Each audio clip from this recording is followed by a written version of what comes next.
ETF index mutual funds నేర్చుకుని stock మార్కెట్లో రాణించాలనుకుంటున్నారా? వెంటనే ఈ నెంబర్కి కాల్ చేయండి. Hello guys, welcome back to our channel. ఈరోజు మనతో ఉన్నారు స్టాక్ మార్కెట్ అనలిస్ట్ అయిన సుందర్ రామరెడ్డి గారు. లేట్ చేయకుండా సార్తో మాట్లాడదాం. Hi sir. Hi sir, mutual funds విషయానికి వస్తే జనరల్గా నాకు కేస్ స్టడీస్ అవి వింటూ ఉంటాయి. వీటిలో లాస్ట్ 2 డేకేడ్స్లో ఈ ఫండ్కి ఎలా జరిగింది, లాస్ట్ 5 సంవత్సరాల క్రితం అయితే ఎలా జరిగింది అనేది. సో నాకు స్మాల్ క్యాప్, లార్జ్ క్యాప్ వీటికి కాకుండా మిడ్ క్యాప్ అనేది ఏదైతే మనకి సోర్స్ఫుల్గా ఉంటుందో రెండింటిని బ్యాలెన్స్ చేస్తూ ఆ మిడ్ క్యాప్ ఫండ్ యొక్క లాస్ట్ 2 డికేడ్స్ 20 సంవత్సరాల క్రితం నుంచి ఒక డేటా కావాలి నాకు. ఎంత ఇన్వెస్ట్ చేస్తే ఇప్పుడు ఎంత అయ్యింది అనేది. సో ఈ డేటాకి సంబంధించి పాజిటివ్స్ ఏమేమి ఉన్నాయి, ప్రోస్ అండ్ కాన్స్ చెప్తారు. 20 years బ్యాక్ అంటే చాలా తక్కువ కంపెనీస్ ఉన్నాయండి. అప్పట్లో హెచ్డిఎఫ్సి లేవు, అంటే ఎస్బీఐ లేదు. చాలా కంపెనీస్ 20 years బ్యాక్ ఇంకా స్టార్ట్ అవ్వలేదు అనమాట ఈ మిడ్ క్యాప్లో. అవి handful of stock mutual funds ఉన్నాయన్నమాట మిడ్ క్యాప్ కేటగిరీలో. అండ్ 20 years బ్యాక్ కనుక మీరు ఎస్ఐపిలో పెడితే ఎంత వస్తుంది అండ్ లంప్సోన్లో పెడితే ఎంత వస్తుంది అనేది మీకు నేను షేర్ చేస్తున్నాను. అండ్ ఇక్కడ సర్ప్రైజింగ్ ఎలిమెంట్ ఏంటంటే మిడ్ క్యాప్ నిఫ్టీ ఈ 20 yearsలో వచ్చిన రిటర్న్స్ అంటే 15.87. ఓకే, 15.87 ఎగ్జాక్ట్లీ ఈ రోజు నుంచి 20 years బ్యాక్ మనం తీసుకున్నాం రిఫరెంట్ పాయింట్గా. 20 years బ్యాక్ ఇప్పుడు చూసుకుంటే మిడ్ క్యాప్ నిఫ్టీ ఇచ్చింది 15.8 అండ్ మ్యూచువల్ ఫండ్స్ యావరేజ్ మీద ఇచ్చింది ఆల్మోస్ట్ ఒక 17%, అంటే 2 to 3% ఎక్కువ వచ్చినాయి అంతే. అంటే మన చాలా మంది కన్ఫ్యూజ్ అవుతూ ఉంటారు, ఇండెక్స్ ఫండ్లో పెట్టాలా మ్యూచువల్ ఫండ్లో పెట్టాలా, ఎక్కడ పెడితే బాగుంటుంది ఇదని. అండ్ మీరు అంతగా కన్ఫ్యూజ్ అవ్వాల్సిన పని లేదండి. మీరు మిడ్ క్యాప్ తీసుకుంటే 3%, ఐ మీన్ ఇండెక్స్ ఫండ్ తీసుకుంటే 3% తగ్గిద్ది అండ్ మ్యూచువల్ ఫండ్ తీసుకుంటే కనుక 3% ఎక్కువ వద్ది. కానీ మ్యూచువల్ ఫండ్స్లో ఏంటంటే డౌన్ సైడ్ రిస్క్ తక్కువ ఉంటుంది ఇండెక్స్ ఫండ్స్తో పోల్చుకుంటే లాంగ్ టర్మ్ పాయింట్ ఆఫ్లో. అందుకని షార్ట్ టర్మ్ పాయింట్ ఆఫ్లో ఇండెక్స్లో బాగా వచ్చినట్టు కనపడుతున్నా సైడ్ మార్కెట్ అండ్ డౌన్ ట్రెండ్లో వచ్చినప్పుడు మాత్రం అవి ఎక్కువ రిటర్న్స్ అని చూపించదు. అందుకని better to go for mutual fund అనమాట ఈ రూట్ ఇక్కడ మాత్రం మిడ్ క్యాప్లో.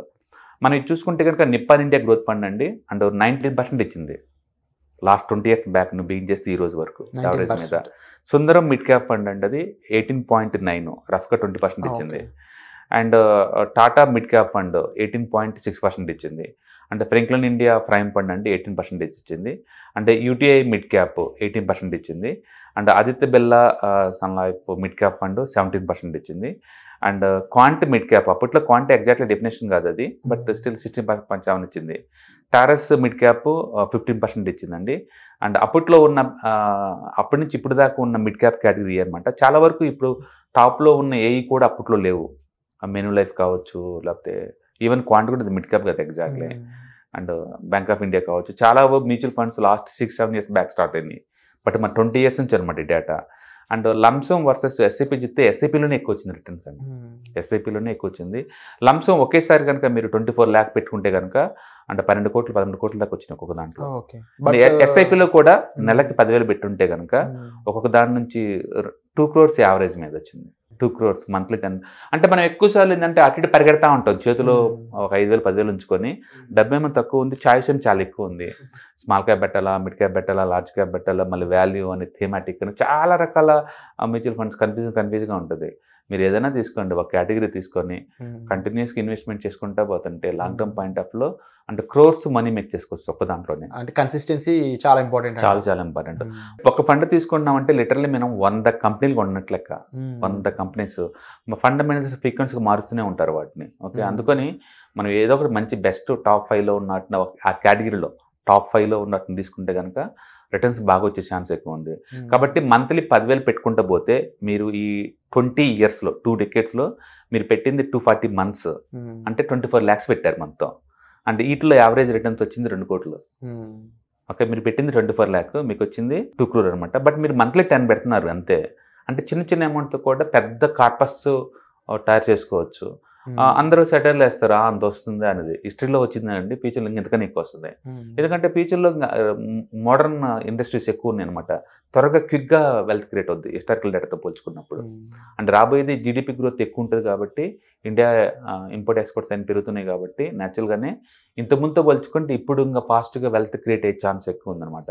కాబట్టి వీటిలో ఇన్వెస్ట్ చేసుకుంటే పడుతుందో లాంగ్ టర్మ్ మంచి వెల్త్ క్రియేట్ చేసుకోవచ్చు. నేను ఒక స్టేట్మెంట్ విన్నాను సార్, అంటే ఒక ఎవరైతే ఫైనాన్షియల్ సంబంధించి చేసే పర్సన్ లాస్ట్ 20 years అనేది కరెంట్ మార్కెట్ లో చూసుకుంటే గ్రోత్ చూసుకుంటే ఇప్పుడు 2 years కూడా సమానం అయ్యే ఛాన్సెస్ కనిపిస్తుంది. అంటే దాని మీద ఏంటంటే మనం ఉన్న మార్కెట్ లో ఓవర్ గా రియాక్ట్ అవుతున్నాం, పాజిటివ్ గా నెగిటివ్ గానీ.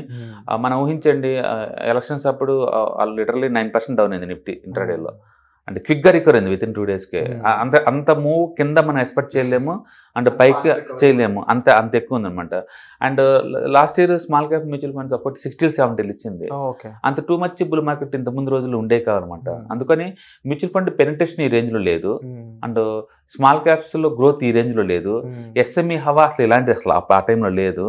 అందుకని అప్పుడు కండిషన్స్ వేరు, ఇప్పుడు కండిషన్స్ వేరు. ఇప్పుడు ఏం జరిగినా స్పీడ్ ఉంటుంది అనమాట. అందుకని అప్పట్లో 20 years ఇప్పుడు 2 years అని చెప్పలేం కానీ, బట్ డెఫినెట్ గా వెల్త్ క్రియేషన్ చాలా ఫాస్ట్ జరిగింది. అప్పటితో పోల్చుకుంటే ఇప్పుడు బెటర్ ఛాన్స్ ఉన్నాయి అనమాట. అండ్ వెళ్లే కొద్దీ ఈ బెటర్ ఛాన్సెస్ ఇంకా బెస్ట్ ఛాన్సెస్ గా మారే ఛాన్స్ ఉంది డెఫినెట్ గా. వరల్డ్ వైడ్ గా జీడీపీ గ్రోత్ ఎక్కడ ఉందండి? 8% జీడీపీ గ్రోత్ ఎక్కడా లేదు. అండ్ మనం చూస్తూనే ఉన్నాం, హైదరాబాద్ లో ఒకప్పుడు ₹1,00,00,000 అంటే చాలా పెద్ద ఇల్లు అనుకునేవాళ్ళు, ఇప్పుడు మామూలు బిల్డింగ్స్ ₹1,00,00,000 ఉన్నాయి. అండ్ హై రైజ్ బిల్డింగ్స్ అయితే అప్పుడు 20 crores దాకా ఉన్నాయి హైదరాబాద్ లో. మన హైదరాబాద్లోని 20 crores దాకా ఒక రెసిడెన్షియల్ ప్రాపర్టీలు అమ్ముతున్నారు ఈజీగా అంటే జనాలు అఫోర్డబిలిటీ ఉంటేనే కదా. దాని మీద ఏంటంటే ఇన్కమ్ లెవెల్స్ రైజ్ అవుతున్నాయి. ఎప్పుడైతే ఐటీ పెనిట్రేషన్ పెరిగిపోయిందో సొసైటీలో, గర్ల్స్ కావచ్చు బాయ్స్ కావచ్చు, ఎర్నింగ్ కెపాసిటీ బాగా పెరిగిపోయింది. ఇది ఇచ్చిన ఇన్ఫ్లుయెన్స్ తోటి మిగతా సెక్టర్స్ కూడా బాగా బూమ్ అయింది అనమాట. ఇవాళ రేపట్లో మీరు అమెరికాలో ఎక్కడ పోయినా తెలుగులోనే మాట్లాడుతుంటారు. ఒక్కొక్క యూనివర్సిటీలో 200-300 మంది స్టూడెంట్స్ ఉన్నారు తెలుగు వాళ్ళు. దాని మీద ఏంటంటే అక్కడికి వెళ్తున్నారు, సెటిల్ అవుతున్నారు, హార్డ్ వర్క్ చేస్తున్నారు, ఆ మనీ మొత్తం ఇండియా పంపిస్తున్నారు. ఆ మనీ తోటి ఇండియాలో కూడా స్టార్ట్అప్ కంపెనీలు తయారవుతున్నాయి, ఇక్కడ గ్రోత్ బాగుంటుంది అనమాట. తద్వారా ఏంటంటే అఫోర్డబిలిటీ పెరిగింది, లైఫ్ స్టైల్స్ పెరిగింది, అండ్ అంత ప్రీమియమైజేషన్ అవుతుంది. ప్రీమియమైజేషన్ ఒకప్పుడు మామూలు అన్బ్రాండెడే ఉండే, క్లోత్స్ కానీ, షూ కానీ, ఫుడ్ కానీ. ఇప్పుడు ప్రతిదీ బ్రాండింగే, ప్రతిదీ ఎక్స్పెన్సివ్లోనే మనం కొంటున్నాం. దాని మీద ఏంటంటే జనాలకి అఫోర్డబిలిటీ పెరిగింది, సేవింగ్స్ పెరిగింది. ఊహించుకోండి, లాస్ట్ మంత్ 1 monthలో మ్యూచువల్ ఫండ్లో మనీ పెనిట్రేషన్ అనేది అంటే 40,000 crores జరిగిందంటే మనం ఊహించండి. బహుశా ఈ విషయాన్ని 1 year బ్యాక్ చెప్తే ఎవరు నమ్మరు. 1 monthలో 40,000 crores మ్యూచువల్ ఫండ్ అట్రాక్ట్ చేస్తుంది అనుకుంటే. దాని మీద ఏంటంటే రాను ఏంటంటే ఈక్విటీ కల్చర్ పెరుగుతుంది. సో పబ్లిక్ ఇన్వెస్ట్మెంట్ కొంత మనీని తీసుకొచ్చి దీంట్లో పెడుతున్నారు. ఒకప్పుడు ఇండియాలో ఆస్తులు అంటే real estate, debt funds, gold ఇది దాటి బయటకు వచ్చేవాళ్ళు కాదు. బట్ ఈ ఈక్విటీ యాక్సెప్ట్ చేశారు, అందులో ఎంతకంత ఇన్వెస్ట్ చేస్తున్నారు. అందుకని ముందు రోజుల్లో మీరన్నట్టు last 20 years maybe equivalent of the 2 years కాకపోవచ్చేమో కానీ, బట్ డెఫినెట్గా ఫాస్ట్గా వెల్త్ క్రియేట్ అవుతుంది, అది గ్యారెంటీ. అండ్ ఇంత వెల్త్ క్రియేషన్ ఉన్న ఈ ప్లేస్కి సంబంధించి ఇంకా ఎన్నో డీటెయిల్స్ మనం షేర్ చేయాల్సి ఉంది సార్. త్వరలోనే మరిన్ని ఎపిసోడ్తో మన ముందు ఒక ఏదైతే అప్కమింగ్ ఉన్నాయో, ఏదైతే న్యూస్ కానీ అప్డేట్స్ కానీ వాటిపై మరిన్ని ఎపిసోడ్స్ రాబోతున్నాయి. So stay tune. Thank you so much sir. Suman టీవీలో మీ పర్సనల్ అండ్ బిజినెస్ ప్రమోషన్స్ కోసం కింది నెంబర్కి కాంటాక్ట్ చేయండి.